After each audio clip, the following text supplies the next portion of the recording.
Bom dia.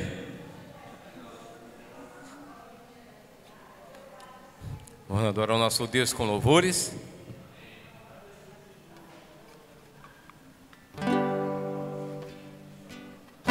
Cante a Deus o seu louvor,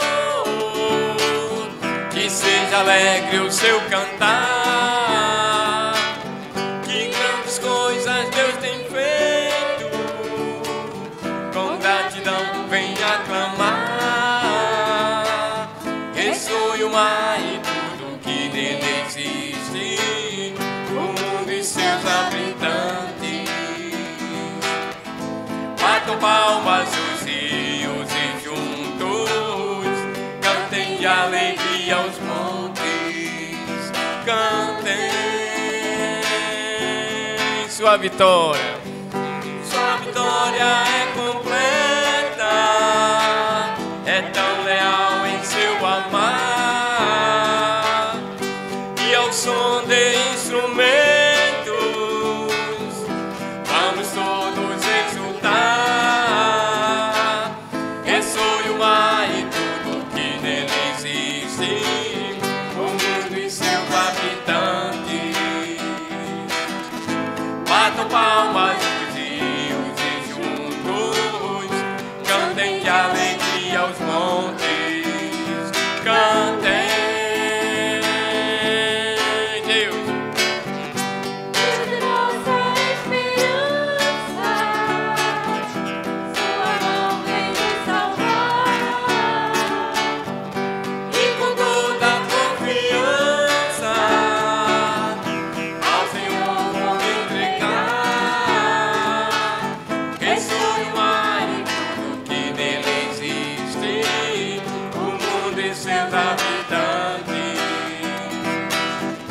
Batam palmas os rios e juntos cantem de alegria aos montes, cantem.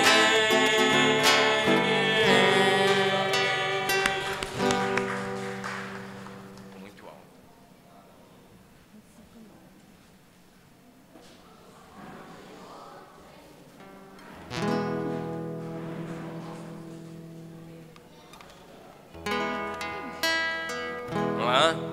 Quando olho para trás, vejo tudo. Eu coloquei no outro tom, peraí.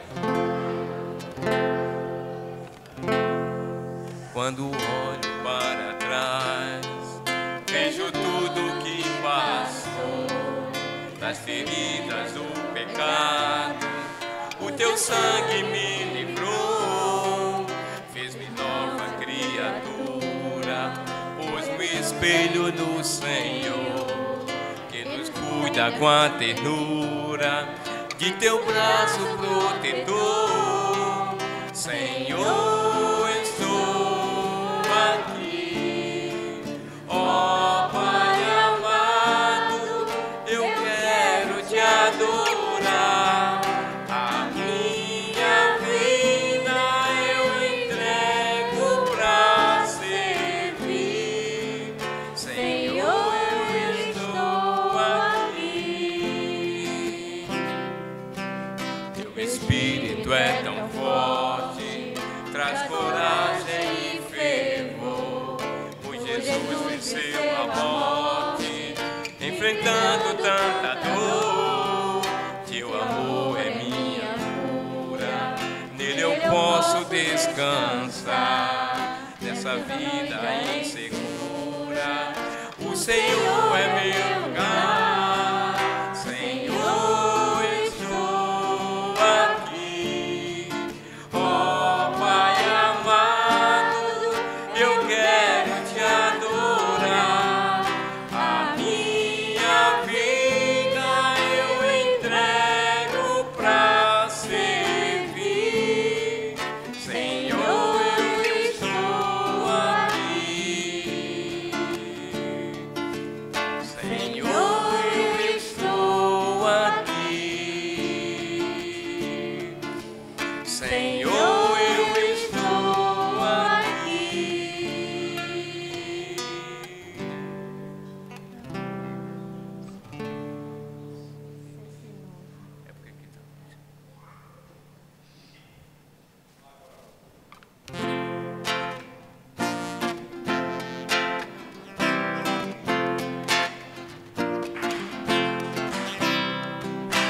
Bem-aventurados os pobres em espírito, pois deles é o reino dos céus.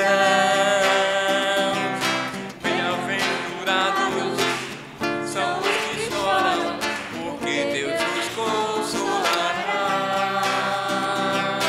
Bem-aventurados os humildes, pois de Deus a terra vão herdar. Bem-aventurados os que têm fome de justiça, porque Deus prometeu saciar. A bem-aventurança do Senhor são promessas que nos animam e encorajam em nosso caminhar. A bem-aventurança do Senhor são promessas que nos animam e encorajam em nosso caminhar com Deus. Bem-aventurados os que têm compaixão, pois receberão misericórdia. Bem-aventurados os corações puros, pois eles verão ao Senhor. Bem-aventurados os pacificadores, pois serão Os filhos de Deus. Bem-aventurados os que são perseguidos, porque Deus recompensará você. A bem-aventurança do Senhor são promessas que nos animam e encorajam em nosso caminhar. A bem-aventurança do Senhor são promessas que nos animam e encorajam em nosso caminhar com Deus.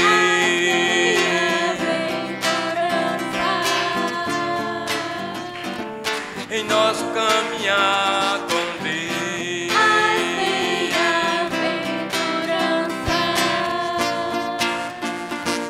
Em nosso caminhar com Deus.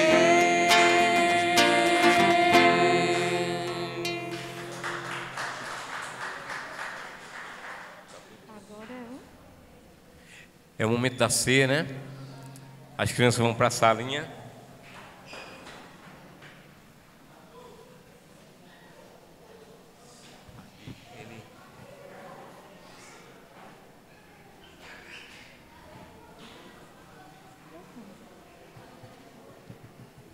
Me perdi todinha. Será que é essa? 159.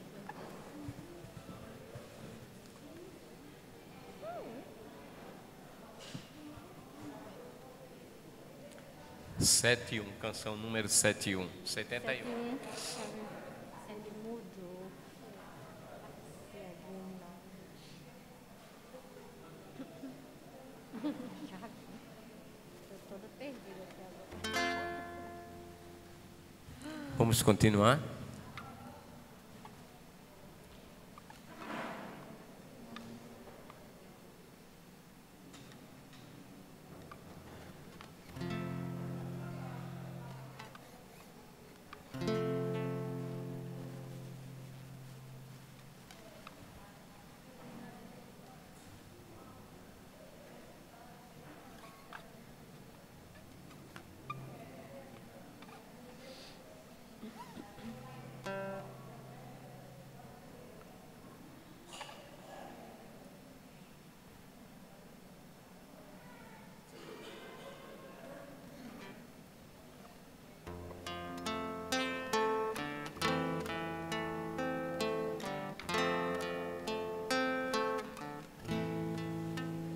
O eterno é Senhor, soberano, líder, nossa luz. Deu por nós seu Filho, move em nós seu Espírito. O eterno é perdão, seu poder supera todo mal. Tenho sede de ti, ó Deus, e do teu amor sem igual.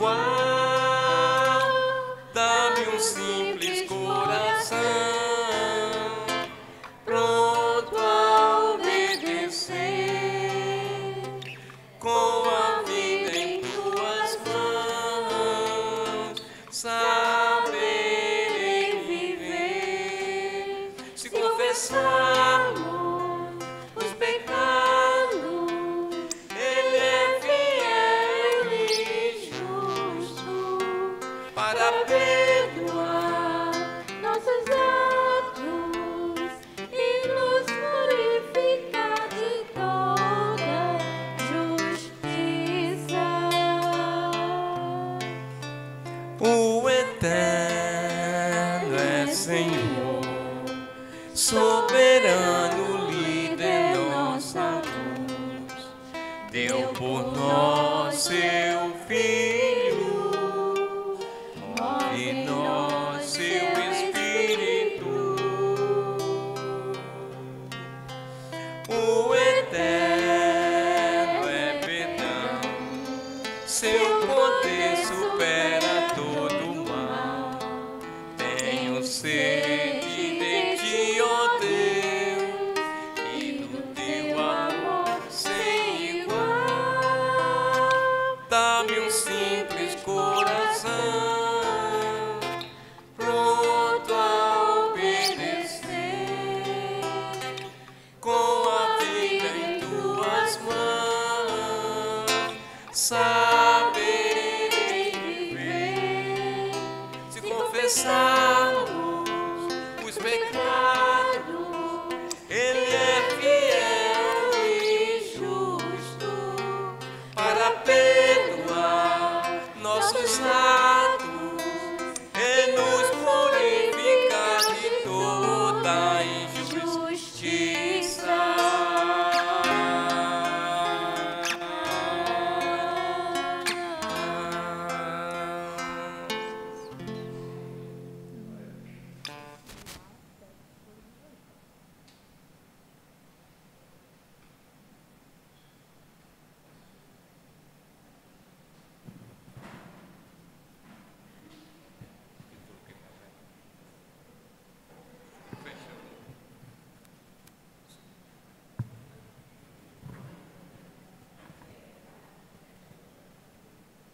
Bom dia, irmãos. Paz. Então, esse momento é um momento especial, né, do nosso culto. É o momento da ceia do Senhor, que foi um memorial, né, estabelecido pelo próprio Jesus. Jesus pediu, né, para que a gente fizesse em memória dele esse momento da ceia. E nesse momento, Jesus ele pediu, né, para que a gente lembrasse do sacrifício dele por nós, né, do sacrifício dele na cruz, né, que ele se dispôs, né, ele se entregou a morrer na cruz por nossos pecados, né. Ele sofreu o castigo que cada um de nós merecia e tomou o nosso lugar, né, de pecador, de culpado, para que a gente pudesse, por meio dele, viver uma vida como justo diante de Deus. Então, eu queria ler uma passagem que lembra um pouco disso, né, da importância desse momento da ceia e da importância do sacrifício que Jesus fez por nós. Fica lá em Hebreus, capítulo 9, versículo 27 e 28.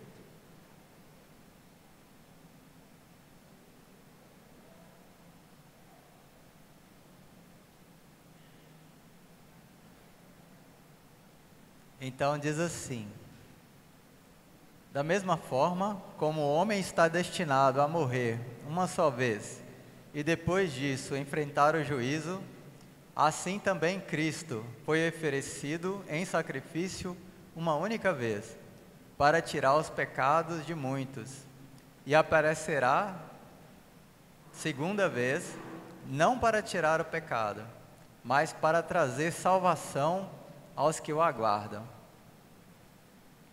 Então essa passagem ela fala de dois momentos, né, que vão estar presentes na vida de cada um de nós, né, homem e mulher. O primeiro momento é a morte. Então todos nós estamos destinados, né, a morrer, vamos morrer um dia, né? E o segundo é o juízo, né, o juízo de Deus. que vai acontecer após a nossa morte, né? Então esses dois momentos, né, eles estão presentes na nossa vida, né? E são momentos que a gente precisa de alguma forma se preparar para eles, né? E aqui fala também na passagem de uma condição que todos nós estamos sujeitos, né?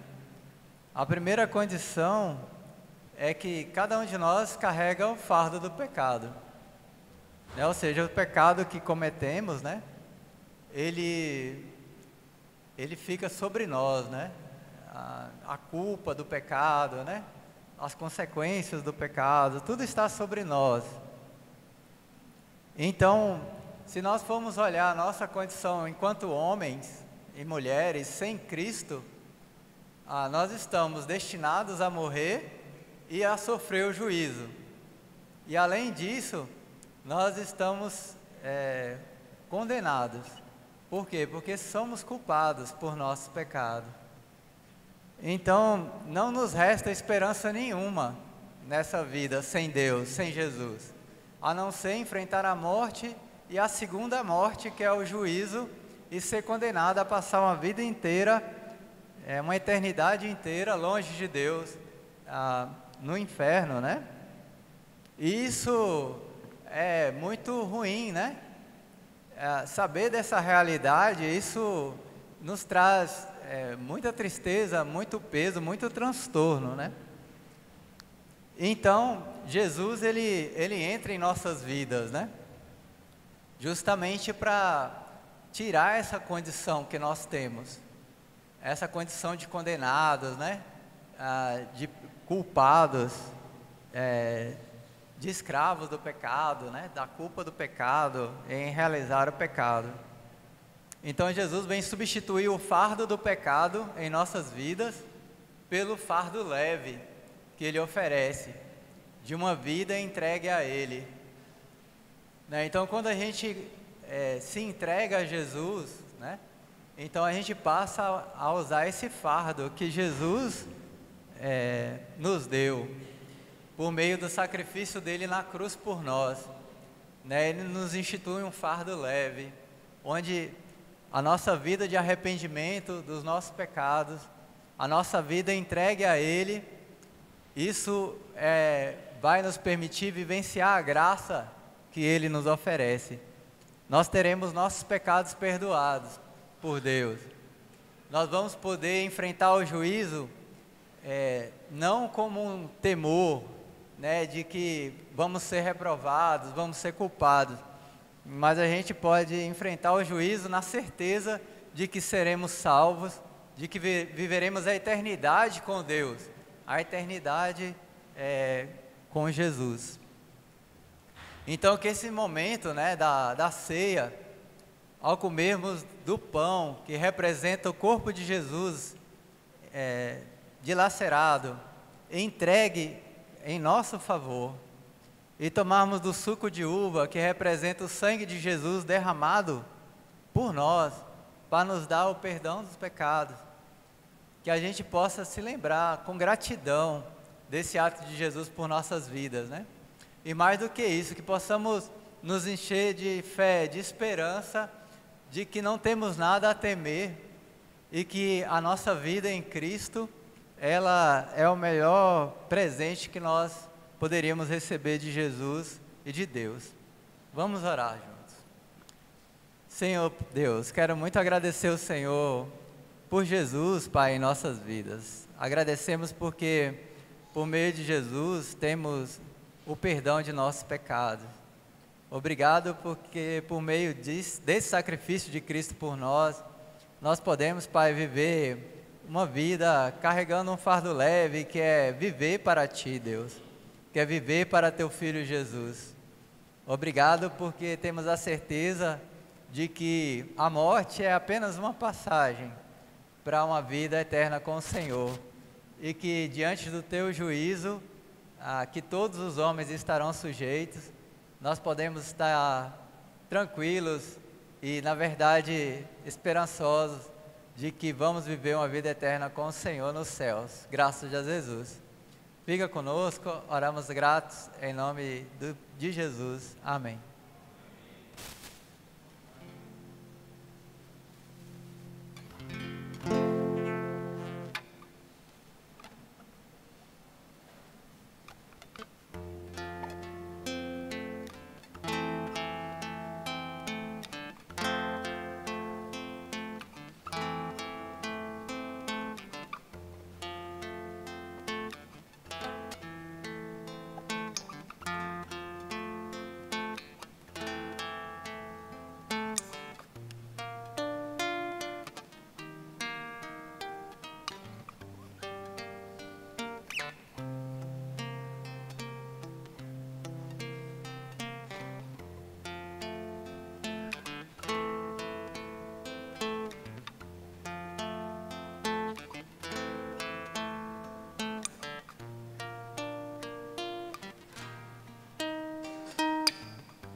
Esse é o momento das nossas ofertas.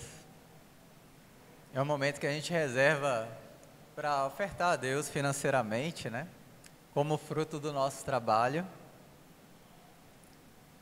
E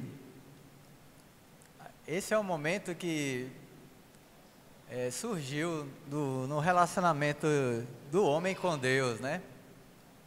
Deus, ele não chegou a instituir isso, mas as pessoas começaram a fazer isso e Deus, ele viu, né, com bons olhos, né, esse momento de ofertar, de ofertar a Ele. Então, a gente vai ver uma passagem que fala um pouco sobre isso, lá em Hebreus 11, versículo 4.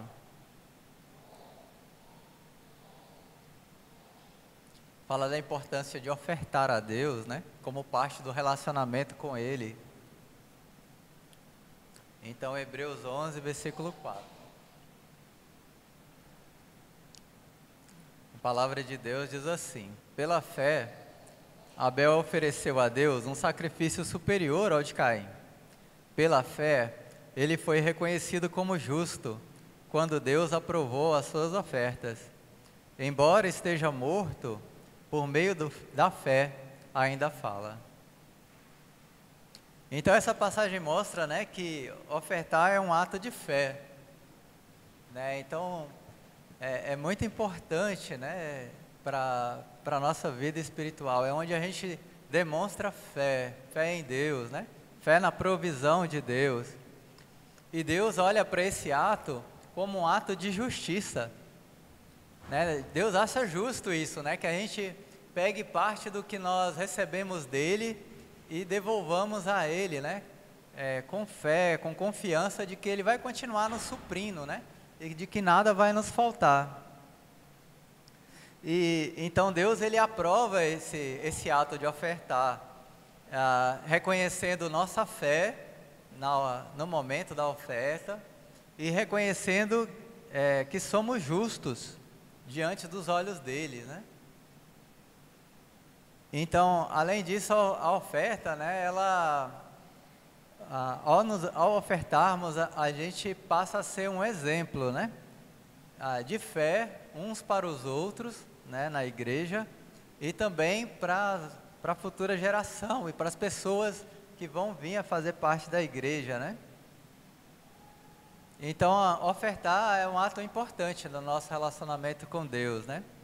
E aos olhos de Deus, né, Ele vê como um ato de fé e um ato onde nós exercemos a justiça e Ele nos reconhece então como justos ao ofertarmos a Ele. Vamos orar para que Deus possa receber nossas ofertas. Senhor Deus, quero muito agradecer ao Senhor, Pai, primeiro porque o Senhor é o Deus generoso, é o Deus da provisão. Reconhecemos, Pai, que em nossas vidas nada nos falta, Deus. Temos tudo o que necessitamos, Pai, para viver uma vida entregue a Ti, Pai, uma vida de gratidão ao Senhor. Peço, Pai, que o Senhor possa receber as nossas ofertas, que elas sejam agradáveis ao Senhor, que o Senhor possa olhar a nossa fé, a fé que depositamos, Pai, ao fazer esse ato de adoração ao Senhor. Pedimos que o Senhor possa destinar, Pai, esse dinheiro que vamos depositar para que Sua vontade seja realizada, Pai, em nosso meio, Deus. Para que Tua palavra também alcance as pessoas que o Senhor deseja alcançar. Fica conosco, te oramos agradecidos, em nome do Seu Filho Jesus. Amém.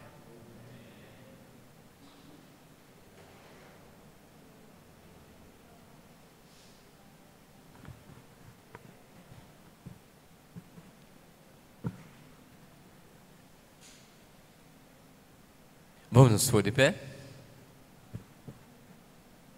Esse momento da oferta. Como sempre, durante esse momento, você pode fazer sua oferta.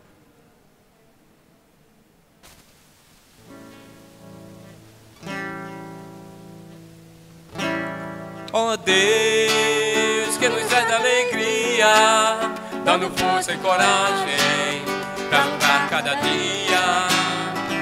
Ó Deus, que nossa confiança, como luz da manhã, renova nossa esperança, refrigera a alma, faz bem ao coração, me trazendo sentido no mundo de ilusão. Refrigera a alma, faz bem ao coração, me trazendo sentido no mundo de ilusão.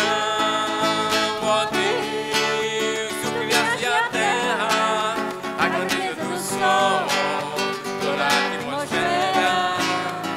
Ó Deus, que gira os mares, que nos acompanha por todos os lugares.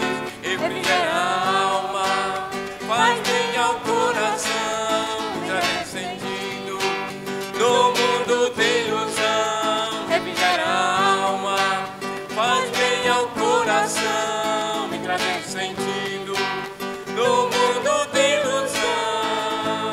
Ó Deus, ó Deus, ó Deus.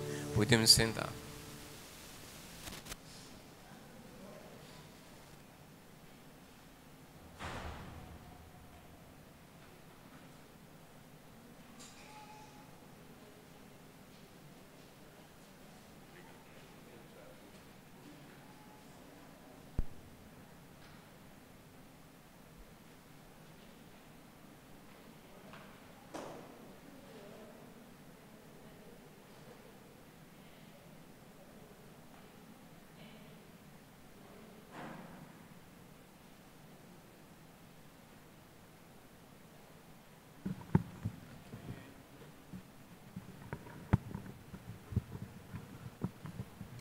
Bom dia, irmãos. Vamos estudar a Bíblia juntos mais uma vez nesse domingo. É muito bom ter essa oportunidade de termos esse tempo com a palavra de Deus. Toda vez que a gente se depara com a Bíblia, lê a Bíblia, estuda, ouve alguém falando da Bíblia para nós, É como se algo fosse construído em nosso coração, como se a nossa alma pudesse se comunicar melhor com Deus. Então, são momentos muito especiais e valiosos para nosso mundo interior, para o nosso coração. Eu estou muito feliz em ter essa oportunidade de falar um pouco sobre Jesus Cristo aqui essa manhã. Tanto para que a mensagem seja espalhada, como também uma maneira de a mensagem causar impacto na minha própria vida. Então, toda vez que a gente usa a Bíblia, lê as Escrituras e fala da vida de Jesus, tanto quem recebe a mensagem como quem transmite está sendo ajudado por Deus. Então, é muito especial. A Bíblia ela tem esse poder de tocar nossa alma, nosso coração. A Bíblia vai em assuntos que geralmente a gente não toca nas nossas relações humanas. A Bíblia geralmente nos desafia em pontos em que a gente não quer ser tocado e desafiado. E, inclusive, as pessoas que convivem com a gente, habitualmente, não têm a coragem de tratar. E aí você tem um Deus que quer tratar de toda a nossa vida. E aí Ele usa as Escrituras para isso. A Bíblia ela vai até o fundo da nossa alma, se a gente permitir que ela chegue até nós, né? A gente está estudando aqui alguns textos falando sobre a trajetória de Jesus. A gente já passou do episódio da Páscoa, né, em que ele foi crucificado e depois disso ele foi ressuscitado, que é o grande evento, né, da nossa fé. A nossa fé se baseia na ressurreição de Jesus. Então a ressurreição de Jesus, ela fecha e ao mesmo tempo abre um grande ciclo para nós e para toda a humanidade. De promessas, né, do poder de Deus, de vitórias. Jesus vence a morte e aí essa vitória sobre a morte Jesus oferece para nós. Uma vitória que ele vence na cruz. Quando ele volta a viver novamente, Jesus está vencendo a morte ali, através do poder de Deus. E ele promete o seguinte, quem tiver fé, me seguir, me colocar como diretriz da sua vida, no último dia vai vencer a morte assim como eu venci. O mesmo poder que me ressuscitou e me fez vencer a morte, é esse mesmo poder que vai estar sobre você, sobre mim. Então é bem especial olhar para esse episódio de Jesus e o que ele trouxe para nós. Antes de começar, vamos fazer uma oração.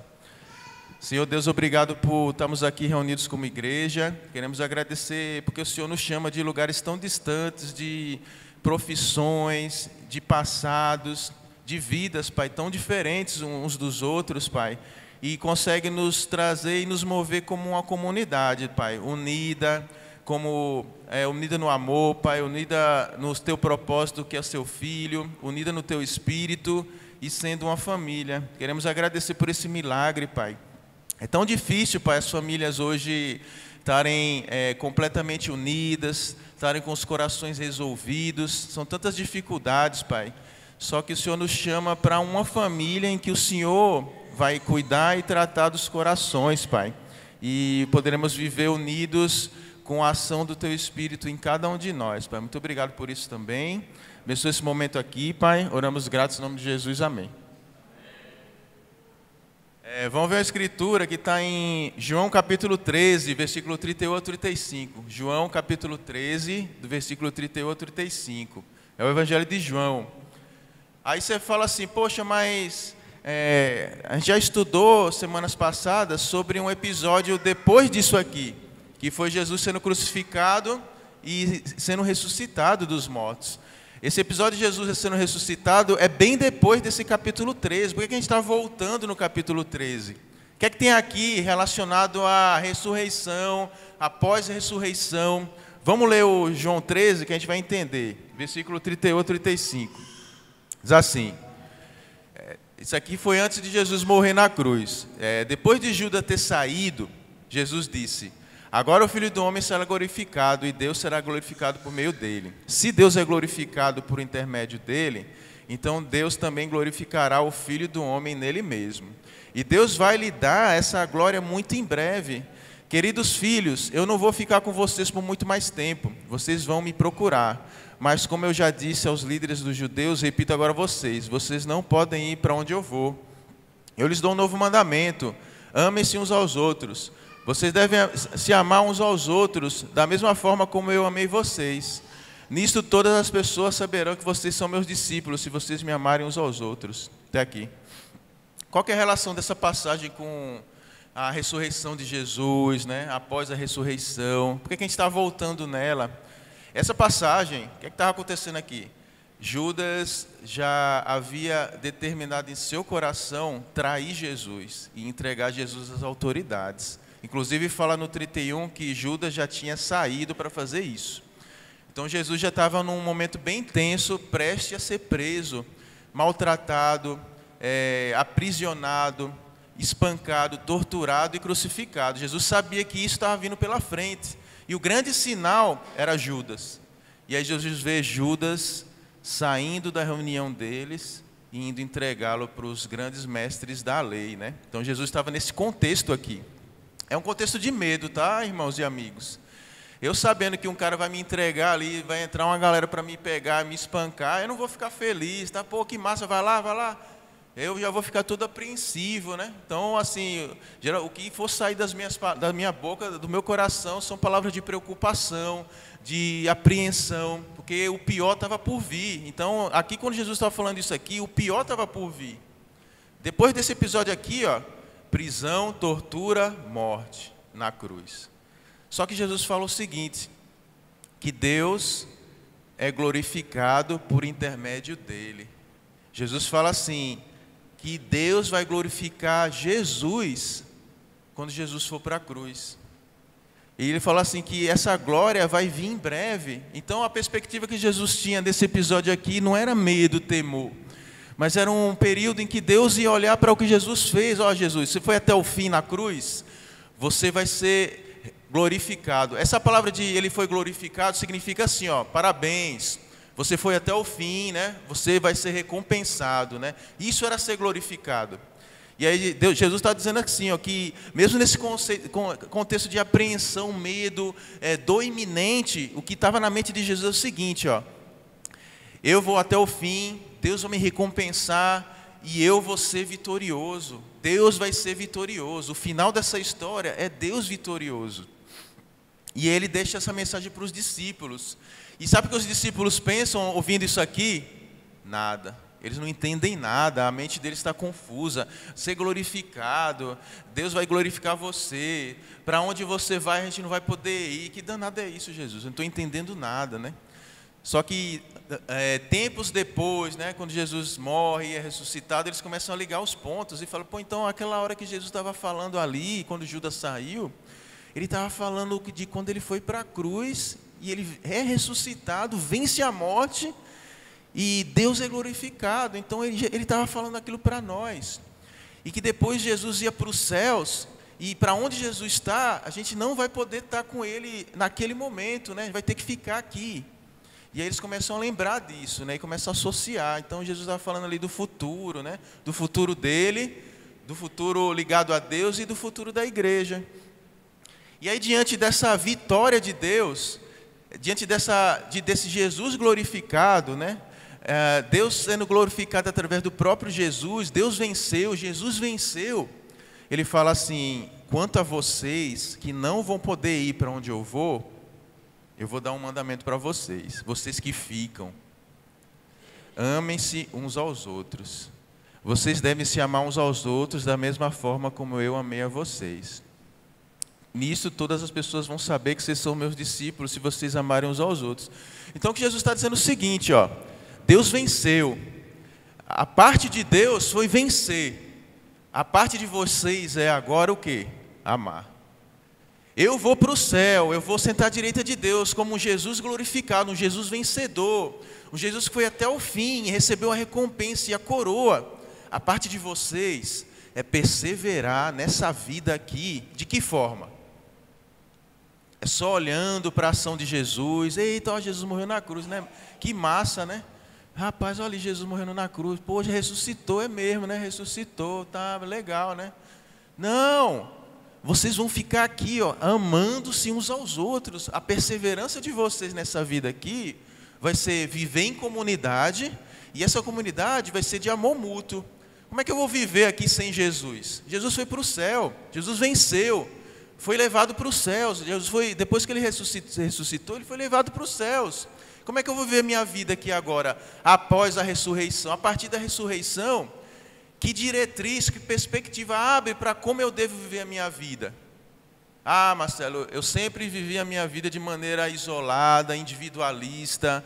Eu sempre só pensei nas minhas coisas. Minha vida é minha vida. Eu não devo satisfação a ninguém. Ah, eu vou continuar vivendo assim. Não. Jesus fala assim, ó, depois que eu ressuscitei, a vida de vocês agora vai ser outra. Vocês não vão mais viver só para você, só o seu mundinho.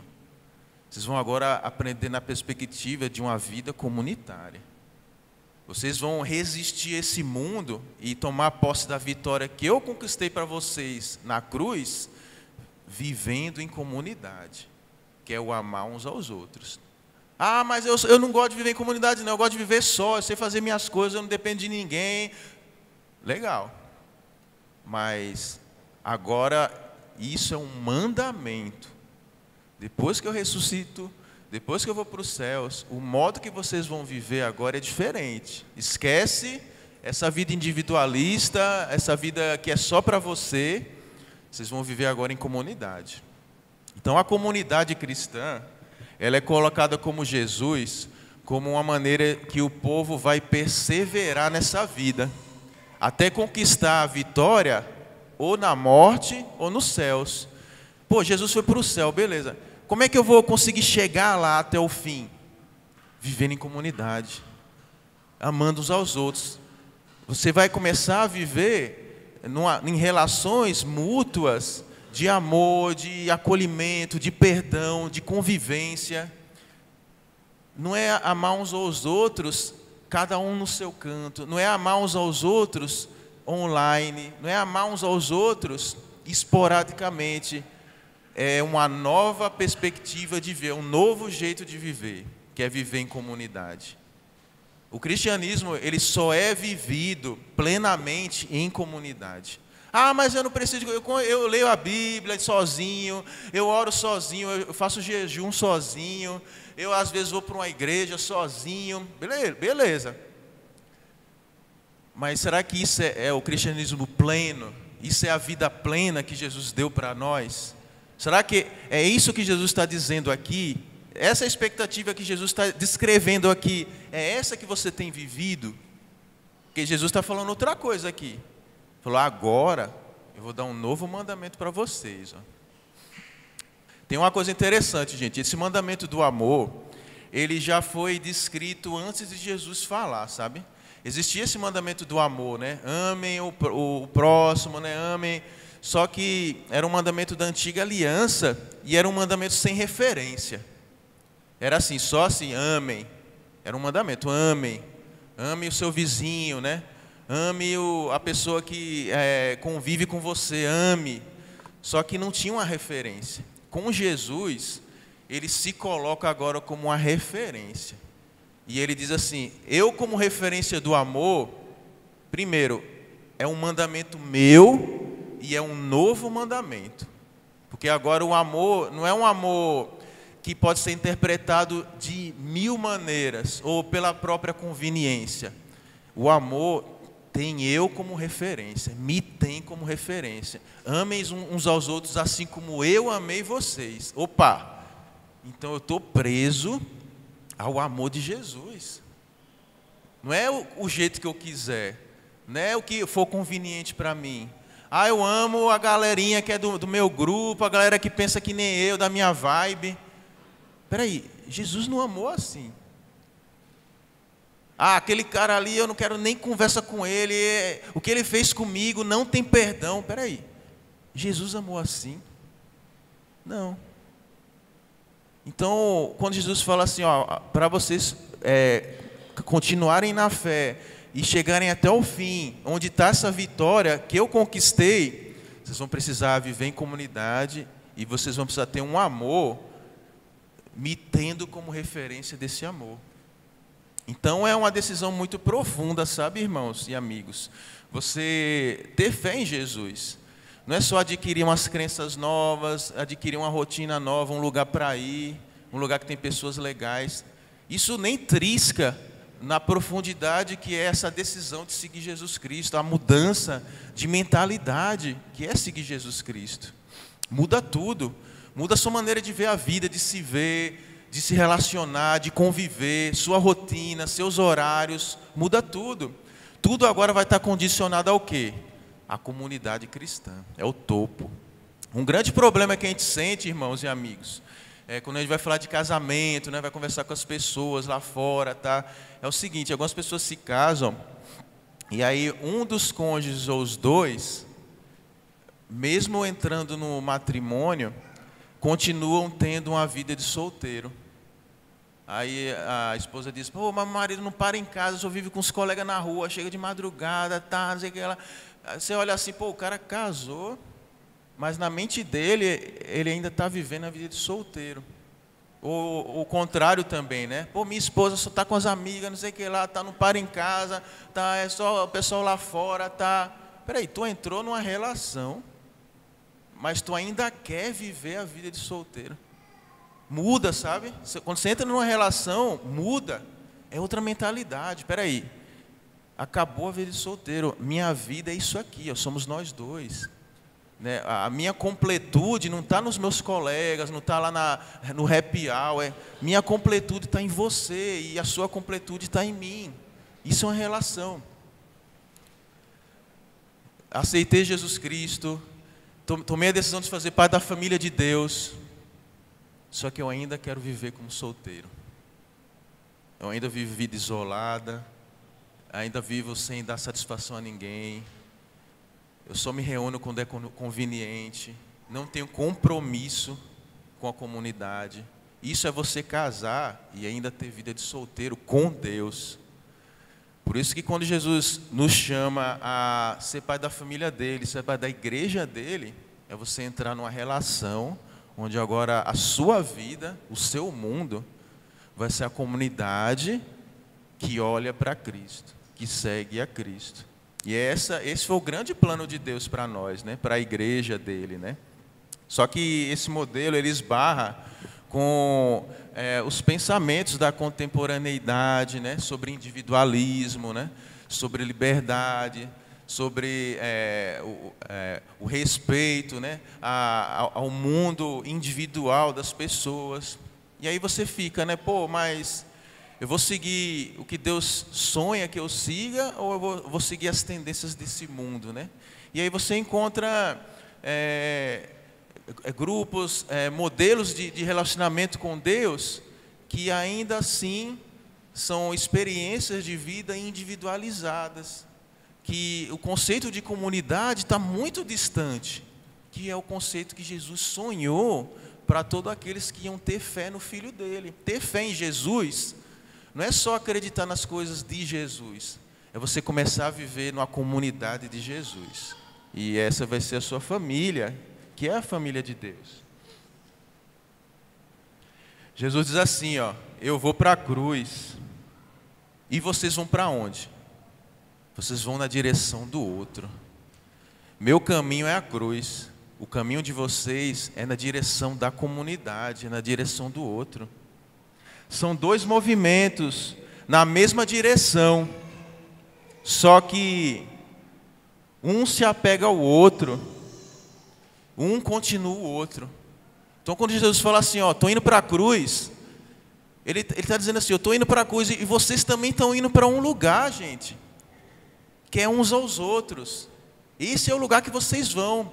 Eu estou indo para morrer, vocês estão indo para se juntar. Eu estou indo para dar minha vida, vocês estão indo para se amar. Mas é um movimento, sabe? Não é uma coisa estática. A fé ela não é estática, não é contemplativa.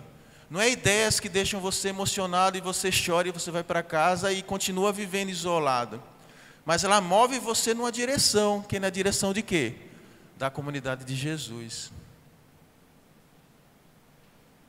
Eu queria ler com vocês uma outra passagem, que é Apocalipse 21, versículo do 1 ao 6. Vamos ver lá, o livro de Apocalipse, capítulo 21, versículo do 1 ao 6.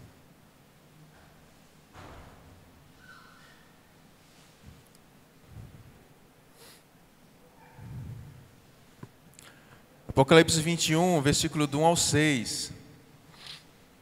Diz o seguinte: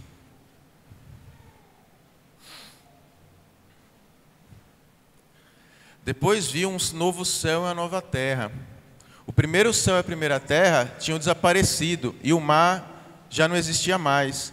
Vim também a cidade santa, a Nova Jerusalém, que descia do céu, da parte de Deus.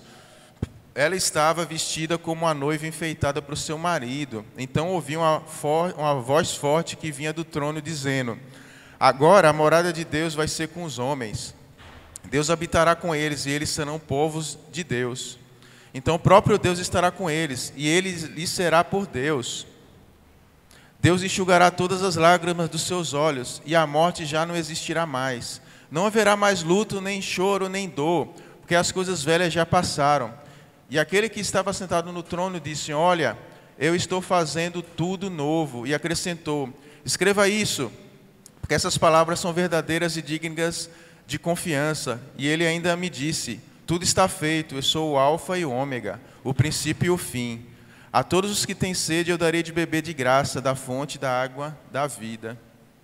Esse livro de Apocalipse ele foi escrito pelo apóstolo João e é uma revelação dada por Deus sobre o futuro da igreja. No momento que esse livro estava sendo escrito, ser cristão era uma coisa muito difícil, sabe, na pele. As comunidades cristãs do primeiro século eram minorias. Eram grupos minoritários nessa época aqui. Eles eram considerados como seitas, eles eram considerados como impuros pelos judeus, que eram a grande maioria naquela região. Era um grupo sem expressão alguma social, política. Pessoas de diferentes profissões e povos se juntavam e eram perseguidos por causa da fé cristã. Lutando contra problemas internos e externos.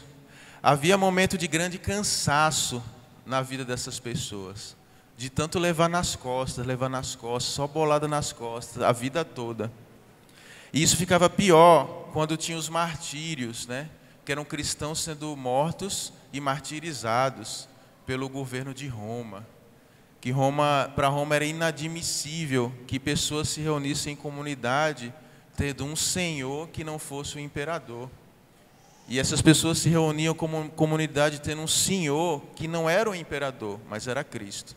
E aí por causa disso, elas eram presas e martirizadas e serviam como exemplo para imprimir terror social. Então imagina você viver um cristianismo assim, todos os dias, toda semana. A notícia que você ouve é essa: tá lembrado teu colega que estudou a Bíblia com você?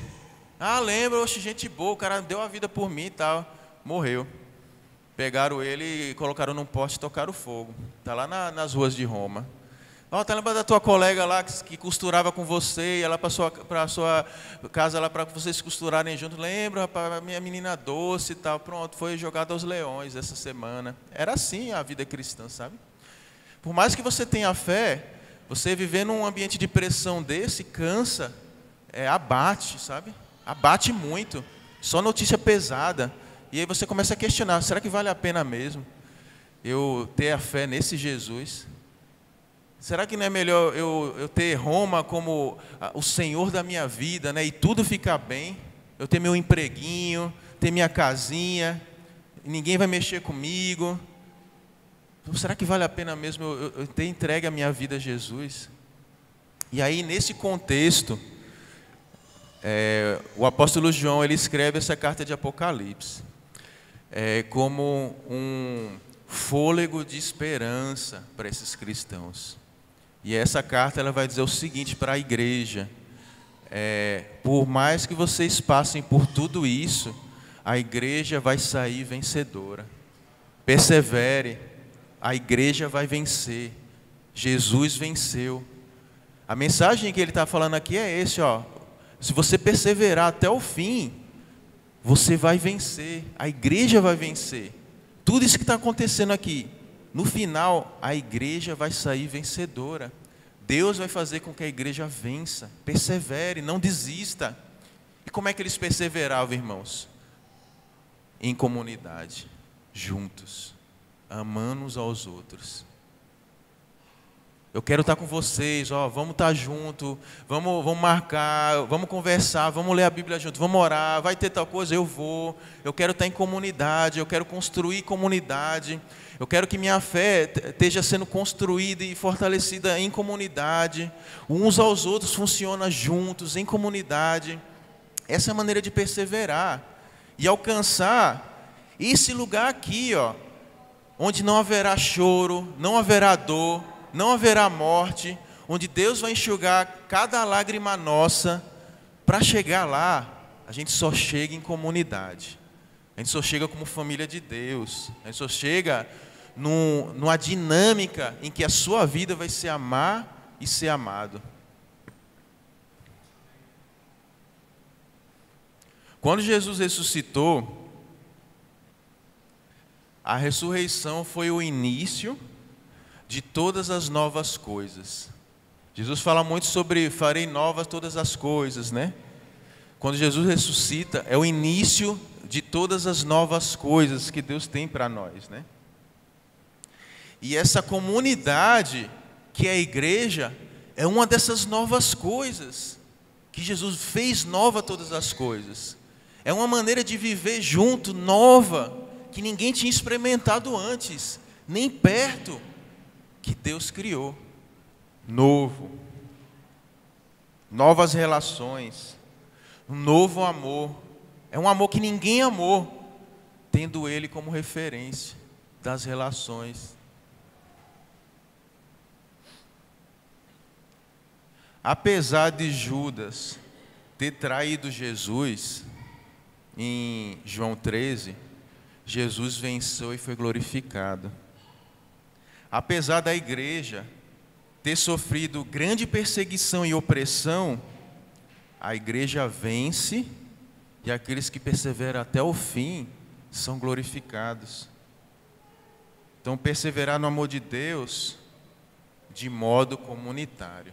Então, essa é a mensagem, né, que eu queria deixar para nós aqui, que a ressurreição aponta, que Jesus aponta, que a história da igreja aponta, que Deus aponta.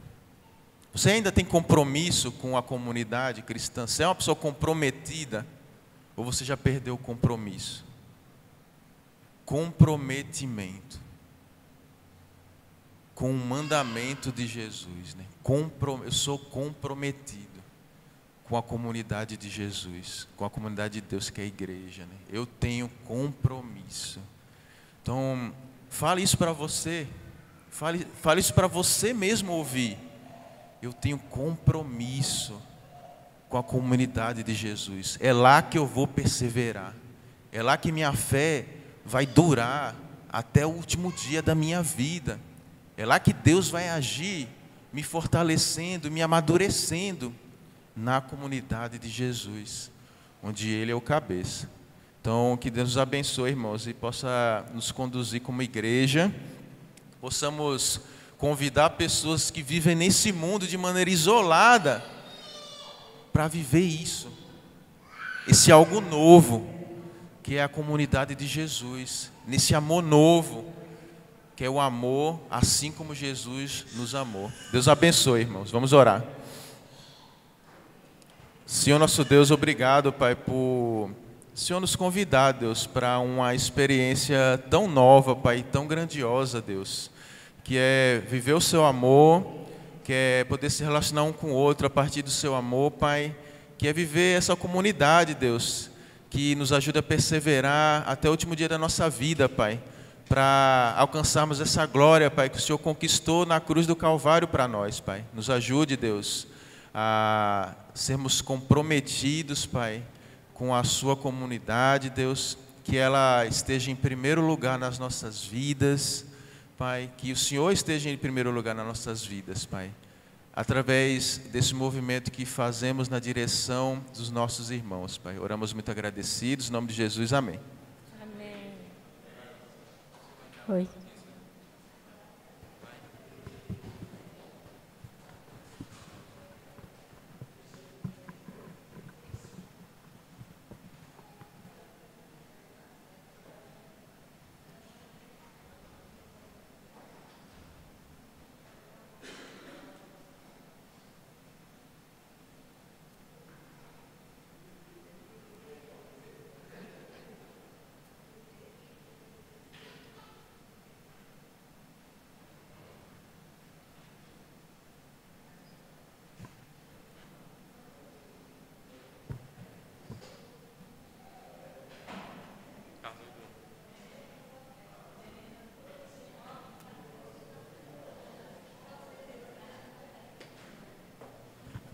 Vamos nos pôr de pé, cantar mais um louvor.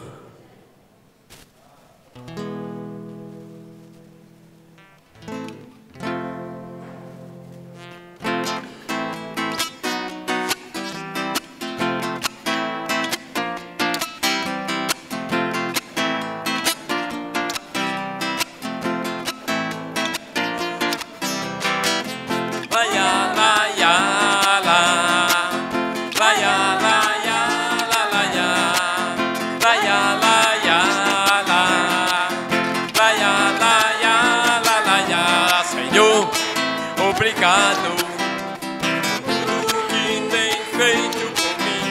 Minha vida eu te entrego, pois sei que és o início e o fim. Laia, laia, la. Laia, laia, la, laia. Laia, laia, la. Laia, laia, la, laia. Senhor, obrigado por me mostrar a face do amor. Eu quero estar contigo na alegria ou na dor. Preciso agradecer pela cruz que Jesus carregou, tirando os meus pecados para que eu pudesse viver perto de ti. Pra perto de ti, Jesus me levou. Perto de ti, bem perto de ti, Senhor. Pra perto de ti, Jesus me levou. Laia, laia, la. Laia, laia, la, laia. Laia, laia, la. Laia, laia, la, laia. Preciso agradecer pela cruz que Jesus carregou,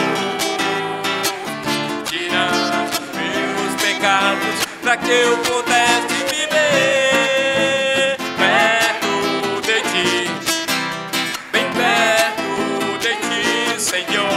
Pra perto de ti, Jesus me levou.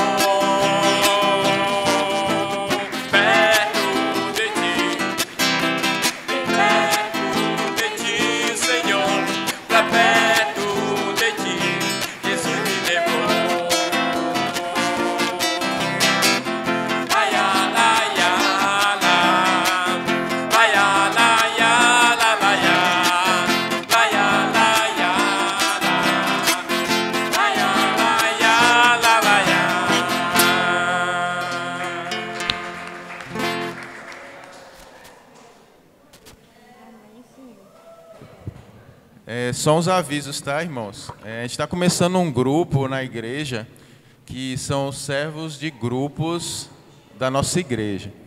Então a gente vai fazer conversas, leitura de textos, reuniões, e a ideia é a gente pensar sobre cuidado e planejamento da igreja. Eu queria que a igreja orasse, tá? Para que esse grupo ele prospere, né? Que Deus abençoe e que a gente possa fortalecer a igreja através do fortalecimento desses irmãos, que são irmãos que cuidam de grupos da igreja, né? Coral, Ministério da Nova Geração, Igreja em Casa, né?